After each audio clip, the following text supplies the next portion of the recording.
You are not bad with money. Let me say that again. You are not bad with money. You just learned how to feel wealthy without actually building it. And that is not an accident, that is a system. A very profitable system. And it was built specifically for you. Picture this. It is Friday. You just got paid. You check your balance and for about 11 beautiful minutes, you feel like a millionaire. Then rent hits. Then the subscriptions. Then the thing you bought last week on Buy Now Pay Later. And suddenly those 11 minutes are gone and you are back to watching your balance like it owes you an apology. Sound familiar? Here is the strange part. You are probably not living recklessly. You are not buying yachts. You are just living. Coffee. A few outfits. Maybe a trip or two. Normal things. Reasonable things. But somehow the math never works out. Somehow, despite earning more than your parents did at your age when you adjust for entry-level wages, you feel like you have less to show for it. And the cultural answer to that feeling was the soft life. Rest. Enjoy yourself. You deserve it. Treat yourself as an act of resistance.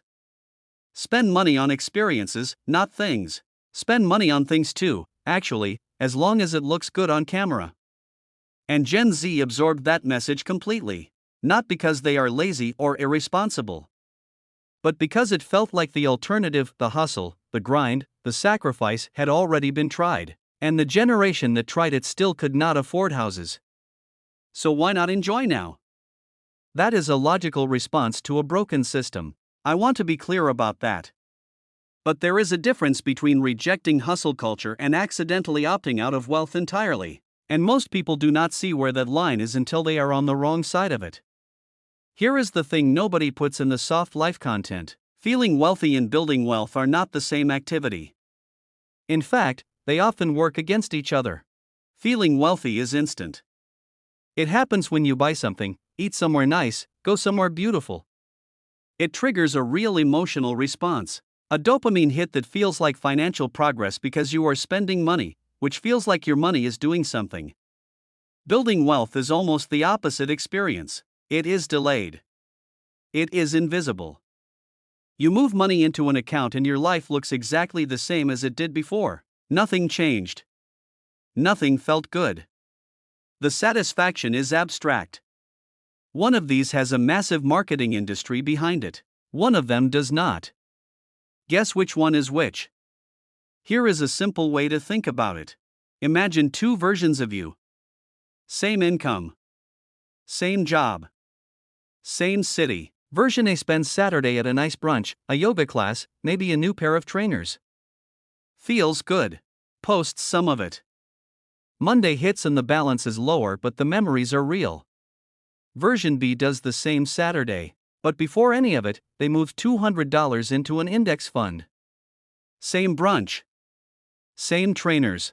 $200 less visible, but compounding quietly in the background.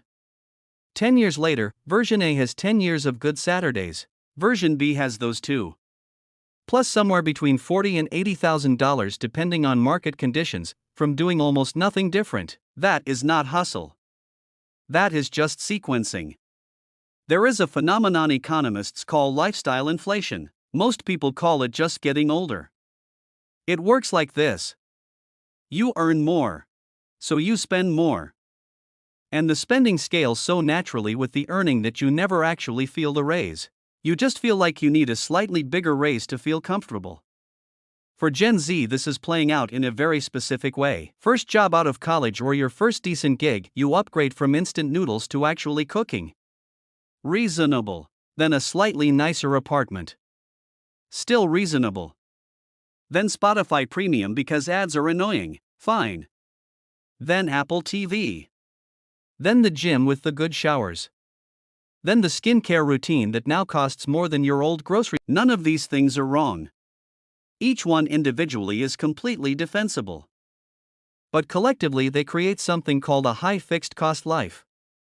A life where your baseline spending is so elevated that there is structurally no room left for saving, even when your income is technically decent. And the trick with lifestyle inflation is that it never announces itself.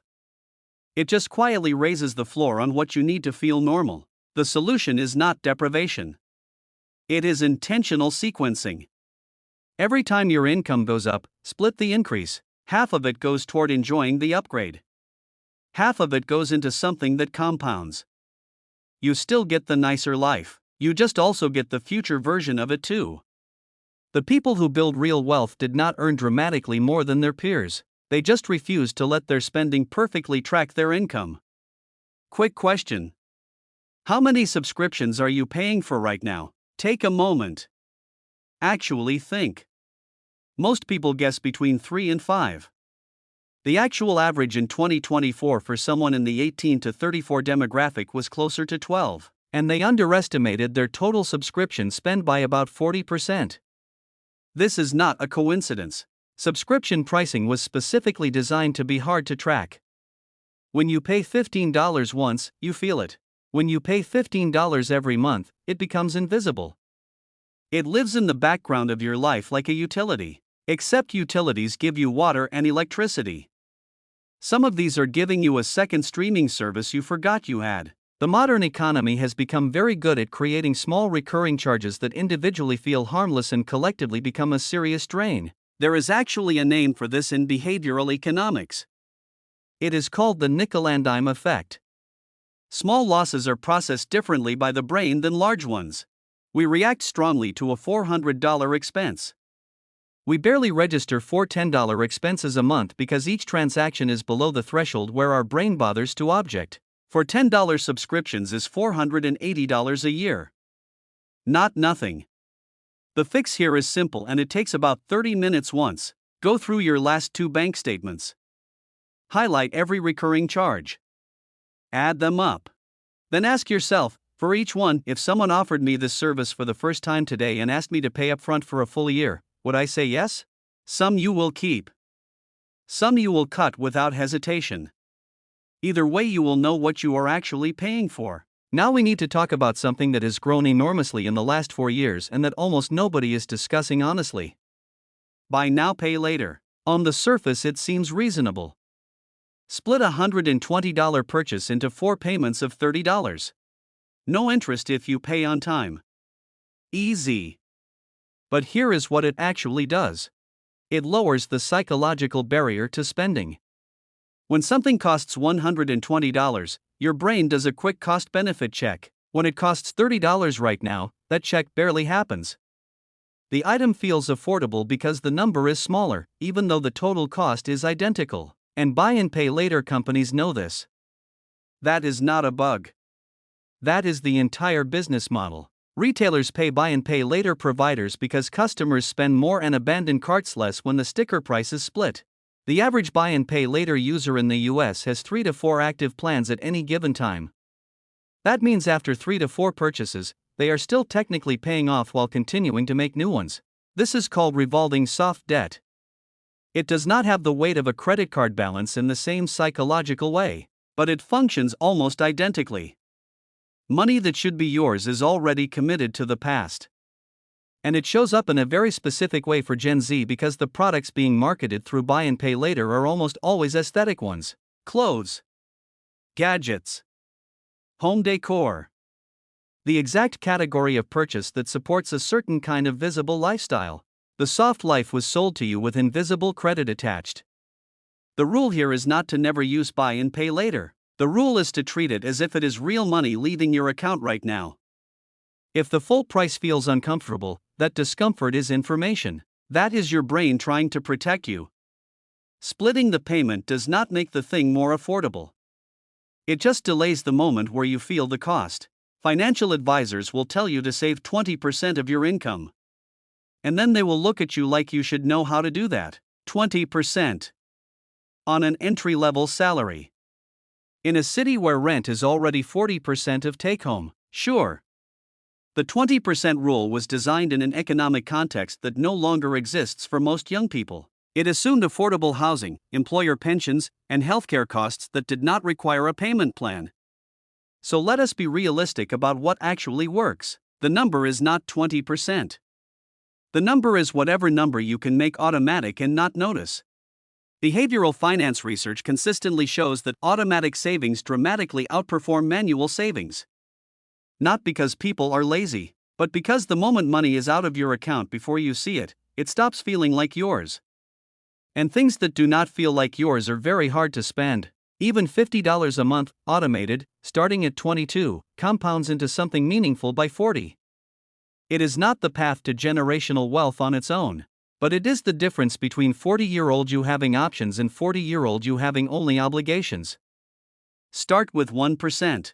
Actually, even starting with 1% is more than most people your age are doing right now. Then raise it by 1% every time your income increases. Over 3 or 4 years it becomes invisible and it becomes significant. This is not about discipline. Discipline runs out. It is about removing the decision from yourself entirely. Future you cannot be trusted, neither can present you. The only version of you that can be trusted is the one who set up the automatic transfer in the first place. So here is the uncomfortable summary. The soft life was a real response to a real problem. The hustle culture that came before it was genuinely toxic. The idea that you should sacrifice your 20s at a desk to maybe enjoy your 60s was always a bad deal. But somewhere in the rejection of that, a different lie got inserted. The lie that enjoying your present and securing your future are in direct conflict. That you can have one or the other. That saving money is a form of punishment and spending it is a form of freedom. That is not true. But it is extremely profitable for a lot of companies if you believe it. The people building real wealth at your age are not grinding themselves into the ground. They are also not spending every paycheck on the aesthetic version of a good life. They are just thinking slightly further ahead than next weekend. They are asking one question that most people forget to ask. Not, can I afford this? But, if I keep spending this way, what does my life look like in 10 years? That question is not about fear. It is not about scarcity. It is about agency, about choosing what kind of future you are funding with the money you have right now. Because here is what nobody in the soft life conversation is saying. The softest possible life is one where you have enough money that you never have to think about money. And that life does not come from spending as a lifestyle. It comes from building quietly, consistently, without it being your whole personality until the compound interest starts working harder than you do. 3 things. That is all. Automate one saving. Even a small one. Before this week ends. Audit your subscriptions. 30 minutes. One time. Next time you use buy and pay later, ask yourself if you would buy it right now at the full price. If the answer is not a clear yes, that is your answer. You do not need to overhaul your life. You do not need to become someone who posts spreadsheets online. You just need to make 3 small decisions that your future self will not have to undo. The soft life can be real. It just has to be funded. On this channel, we explain the wealth concept and truth about money they never taught. So like, subscribe and turn on the notification bell. See you next time.